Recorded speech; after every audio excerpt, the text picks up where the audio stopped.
இந்த வெயில் காலத்துல உடம்ப குளிர்ச்சியை வச்சுக்கிறதுக்கு தமிழன் 2 சக்தி வாய்ந்த பொருளை கையாண்டான். துத்தி. இந்த செடியை நிறைய இடத்துல பார்த்திருப்போம். இது உடல் சூட்டை குறைக்கிறதுல அதிக பங்கு விளைக்கும்.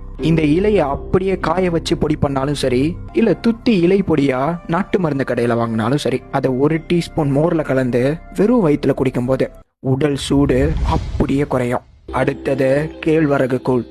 மாலை நேரத்துல 1 கப் ராகிய தண்ணியில 4 மணி நேரம் ஊற வச்சு அதை அரைச்சு சட்டியில மாத்தி தண்ணி விட்டு சிம்ல 20 நிமிஷம் வேக வச்சு அடுப்பு அமர்த்தி மூடி வச்சு அடுத்த நாள் காலையில திறந்து மோர் ஊத்தி கிண்டுனா அதுக்கு கேழ்வரகு கூழ்னு பேரு.